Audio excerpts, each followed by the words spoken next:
Alright, hello. I greet you in the love and the light of the one infinite creator. We're going to get back to reading common law remedies, how to beat a traffic ticket, have the law on your side, something like that. We're back at chapter 6. This is a pretty long chapter, so it'll be the only chapter in this video. It's called What to Do If You Are Cited, How to Handle This Matter Administratively. If you haven't watched the last 3 videos yet, go and watch those videos to catch up. Please do me a big favor and like this video. Leave me a comment. And if you haven't subscribed yet, please subscribe. Help me build this channel if you like the content. Alright, let's get started. 6. What to do if you are cited. How to handle this matter administratively. If the most that happens from your encounter at a traffic stop is that the officer issues you a traffic citation, or promise to appear, this can be easily taken care of as long as you are timely with your actions. It is a myth that you have 72 hours to handle this administratively. The 72-hour, or 3-business-day, right of rescission is true if one is claiming sanctuary under Regulation Z of the Truth in Lending Act. This means that it refers to a legal contract, with offer and acceptance between competent parties, providing consideration, that is in writing, and where there is a meeting of minds, in reference to a loan and not to constructive commercial agreements subject to contract law, which is the category that a traffic citation falls under. However, within the current corporate structure of government today, one can safely assume that any offer, i.e. presentment, coming from a government officer can be subject to the 72-hour right of rescission if it is refused for cause timely. Therefore, you may handle such matters administratively up to the date stated on the ticket of when performance, appearance in court, is to be accomplished. However, the sooner you take action, the better for you. If you are able to handle this matter within the 72-hour 3 business days time period, you are encouraged to do so in order to take advantage of the statutory abatement process. Otherwise, you may have to use a non-statutory abatement process. Experience has proven that if the process which is explained below is followed within the 72-hour time period, that courts will be more likely than not to acknowledge it than if you follow the process outside of that 3-business-day window of opportunity for remedy. This can mean the difference between having to show up in court and being able to avoid court altogether. In other words, you may have to put up more of a battle with the court in order to obtain its acknowledgement of the process. Also, you will need to enter your proof of process, a copy of the refusal for cause of the citation along with the original certificate of mailing, into the matter with the clerk of court before the date of the stated appearance is due. This is a crucial aspect of the process if you wish to stay out of court altogether.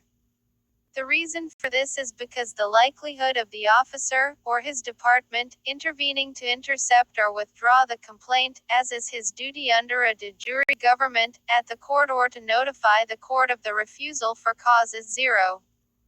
This is because these administrative courts are not representative of a de jure government, and thus are not limited by constitutional law as they used to be in the past. So, the sooner you can execute the process the better in terms of your peace of mind. What has just occurred when you are issued a traffic citation is, a revenue agent, officer, for an insolvent municipal or state corporation used intimidation tactics in an attempt to bully you, the motorist, into voluntarily entering, and thereby accepting financial responsibility for, a constructive commercial contract traffic ticket based on the stipulations of the driver license with regard to the state vehicle code. One thing you need to become aware of is that traffic codes have not been passed into positive law.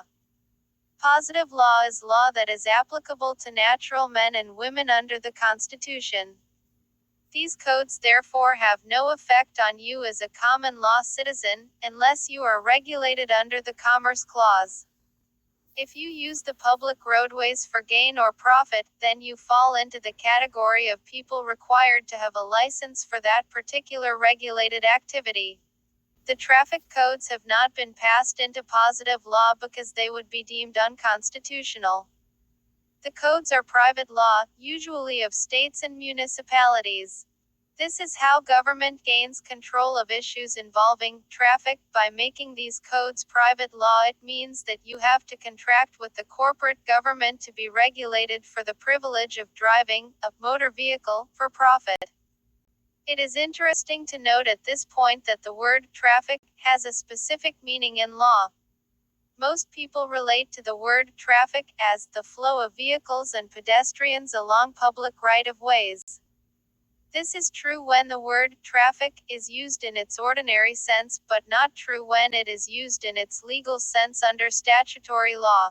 The word traffic used in its legal sense means an activity involving commerce, transportation of goods and people for profit as revealed in the following definition for the word commerce, under U.S. Code, Title 42, 21, v. Section 2000d, g. The term, commerce, means trade, traffic, commerce, transportation, transmission. More than a century ago, America had a less tyrannical court system. In 1898, the Illinois Supreme Court ruled in a case regarding the licensing of motorized methods of private transport of people not engaged in traffic. It is proof of how at least one state Supreme Court followed the Constitution back then. The license is designed to operate upon those who hold themselves out as common carriers, and a license may be exacted from such as a proper exercise of police power. But no reason exists why it should be applied to the owners of private vehicles, used for their individual use exclusively, in their own business, or for their own pleasure, as a means of locomotion. City of Chicago v. Collins et al., Supreme Court of Illinois 175 Ill 445, 51 NE 907, October 24, 1898.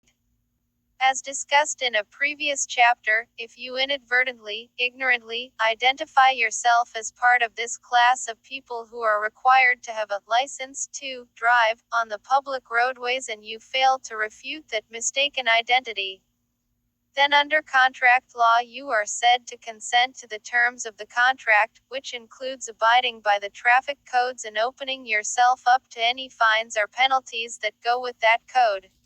It is this consent that you are removing by refusing, through rebutting the presumption, to be identified with this commercial class of persons. If you have to visit the court to have the ticket dismissed, you will have to do so under what is called special appearance. This point is very important if you are to prevail in court. Under no circumstance allow yourself to appear generally in these traffic courts. A general appearance triggers the presumption that you are the legal fiction liable for the contractual claim being brought up on the citation and waives in personam jurisdiction. You do not want to waive in personam jurisdiction in this instance. The information about special appearance will be covered in more detail later on in another chapter. At the time that the citation is being issued and you are handed the document to sign, it will be advantageous to your cause if you inscribe the phrase, "without prejudice," first to reserve your rights, just above where your signature will be. Then, as discussed earlier in this book, sign only your true name, i.e. first and middle name. This will provide direct evidence of your reservation of rights under the common law. However, be aware that this is not a silver bullet, or a get-out-of-jail-free card if you go before a magistrate. Having signed the citation in this way provides you with ammunition, which can be attested to in court, that you reserved your right of avoidance in rebutting the presumption that you are the legal fiction mentioned on the citation should you have to visit the court. Most people do not know what is meant by the phrase, "without prejudice," in conjunction with their name when signing a contract. Generally, it means the following: I have exercised the remedy provided me under the common law whereby I might timely, validly, sufficiently, and explicitly reserve my common law right not to be bound by, nor be compelled to perform under any contract, franchise, or commercial agreement in which I did not enter intentionally, knowingly, and voluntarily, and by such reservation of right, I have notified all administrative agencies of federal, state, and local governments that I do not and will not accept the liability associated with the compelled benefits of any such unrevealed contract, franchise, or commercial agreement. Once you have your copy of the citation, make sure you have the officer's mailing address at the police station, highway patrol, or sheriff's office, whichever the case may be. It will often be printed on the citation itself, but check first to make sure. As soon as you are able, and before the deadline for your court appearance, you will need to do two things.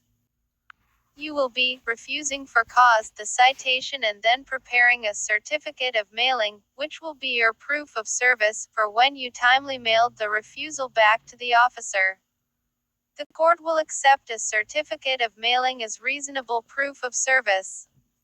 The phrase "for cause" in legal speak means for legitimate reason, for just reason, with cause, with justification. The word "cause" here refers to a ground of a legal action, or that which in some manner is accountable for a quantity, on that brings about an effect or that produces a cause for the resultant action. When there is a defect in the legal process, that is just cause or legitimate reason for an objection to the process, which if it is to go forward, needs to be corrected first before the action can proceed. To explain this very briefly, in a refusal for cause, what you are basically telling the other party, and the court, is that the person captioned on this instrument is not liable for any unrevealed contracts. This is your right of avoidance of statutory law as a private citizen. In other words, this is a case of mistaken identity. I, the natural man, do not accept responsibility for the legal fiction in this matter. As far as the court is concerned, a refusal for cause is a non-responsive reply. This means that when you proffer it, you are not pleading into the jurisdiction of the court, not admitting jurisdiction over your person, the flesh and blood natural person. Therefore, it is not properly construed as an appearance in the court's jurisdiction. The court has no other alternative, without refuting evidence being submitted, which it never is, but to dismiss the case for lack of personam jurisdiction. Before we explore the nuts and bolts of the steps necessary to accomplish this, you need to be aware of some simple yet important points when you are using this process so that you don't inadvertently, unintentionally, cross over jurisdictional lines and make yourself eligible for prosecution. Refusal for cause is a remedy based on the right of avoidance. If you ever have to go to court, you always go there by special appearance, also known as special visitation, to challenge jurisdiction only.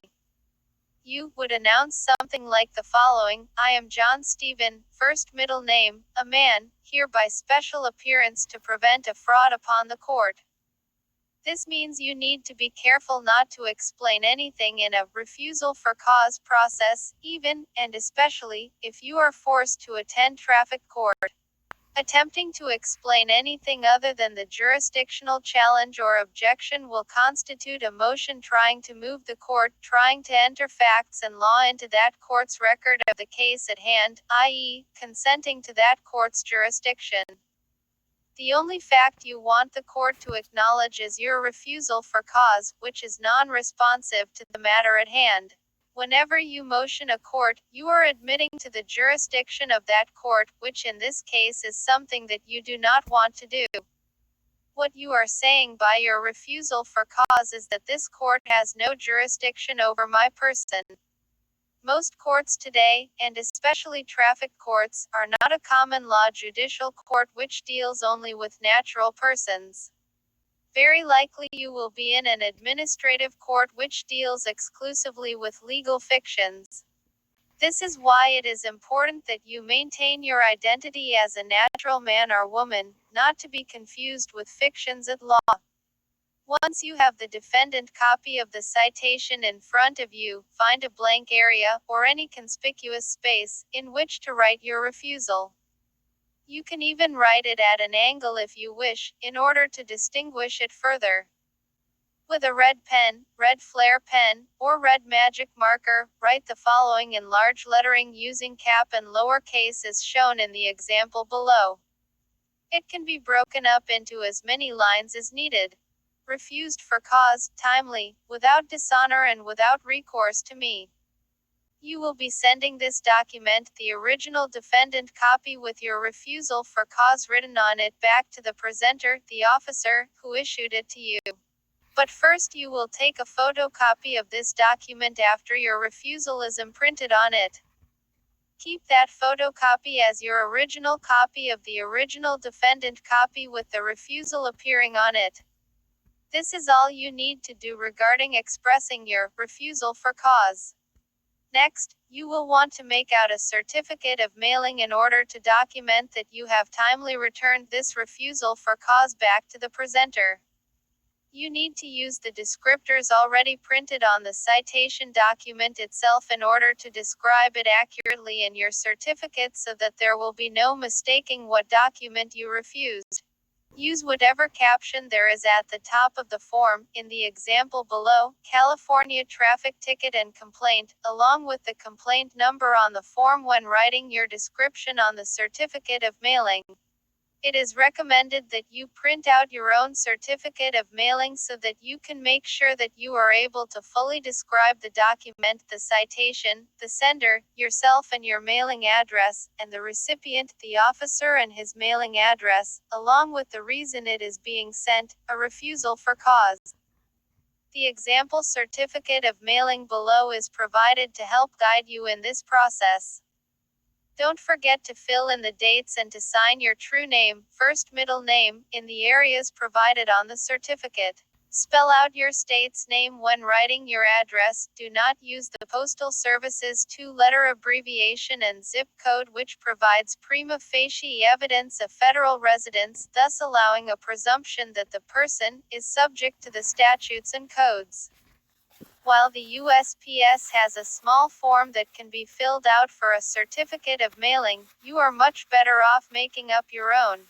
Usually, the postal employees will allow you to use your own certificate, especially if you specify it is for legal purposes.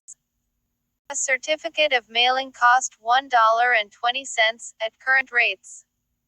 The clerk will either place that amount in regular stamps on your certificate and cancel the stamps with a round date stamp, or they will provide a machine-printed stamp with the date already on it for you to place on your certificate. They are supposed to check the documents before you seal the envelope to make certain they are the documents described on the certificate.